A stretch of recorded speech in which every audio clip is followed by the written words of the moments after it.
నాయుడు గారు, కూటమి ప్రభుత్వము, పవన్ కళ్యాణ్ గారు, ఆయన సుపుత్రుడు లోకేష్ గారు, వీళ్ళు ముగ్గురు కూడా దేవుడి పైన కుటిల రాజకీయాలు చేసి స్వార్థ రాజకీయాలతో లబ్ధి పొందే కార్యక్రమము, సాక్షాత్తు కలియుగ వైకుంఠుడిని కూడా రాజకీయాల్లోకి లాక్కొచ్చిన దుర్మార్గ ప్రభుత్వము ఈ తెలుగుదేశం ప్రభుత్వం.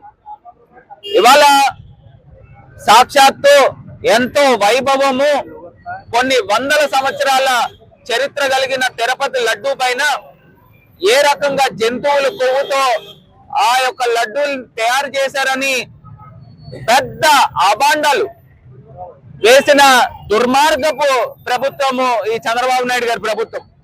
ఇవాళ సిట్ అధికారులు, ఎన్డీడీబీ, ఇంకొక 2 ప్రభుత్వ సంస్థ ల్యాబొరేటరీస్ లో 4 శాంపిల్స్ చేయిస్తే ఆ 4 శాంపిల్స్ లో ఏ రకమైన no traces of animal fats అని క్లియర్ గా మెన్షన్ చేస్తే, మరి వాళ్ళ చంద్రబాబు నాయుడు గారు గతంలో ఏ ఆధారాలతో దుర్మార్గంగా తిరుపతి లడ్డూల్లో జంతువుల కొవ్వుతో beef fat, Pig fat, fish oil అని చెప్పి మెన్షన్ చేసిన దుర్మార్గ ప్రభుత్వం ఈ ప్రభుత్వం. మరి దాన్ని సన్నాయి నొక్కులు నొక్కుతూ వాళ్ళకు అనుకూల మీడియాలో ఈ సంవత్సరంన్నర కాలంలో ఎంత దుర్మార్గంగా దుష్ప్రచారం చేశారో మనందరం కూడా చూసాం. ఇవాళ మేము ఒకటే అంశం చెప్తా ఉన్నాం, చంద్రబాబు నాయుడు గారు బేషరతుగా ఆంధ్ర రాష్ట్ర ప్రజలకే కాదు ప్రపంచ వ్యాప్తంగా ఉన్న హిందూ లోకానికి ఆయన బేషరతుగా క్షమాపణ చెప్పాలి. Point number 1.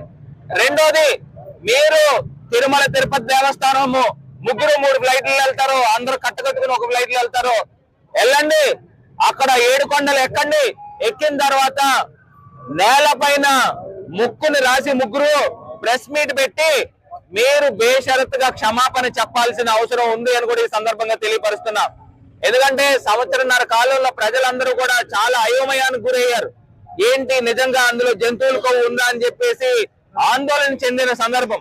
మరి ఇవాళ సిబిఐ అదే విధంగా సిట్ సంయుక్తంగా దీన్ని దర్యాప్తు చేసి 470 పేజీలతో ఆనరబుల్ నెల్లూరు కోర్టులో వాళ్ళు ప్రజెంట్ చేశారు ఛార్జ్ షీట్ ని.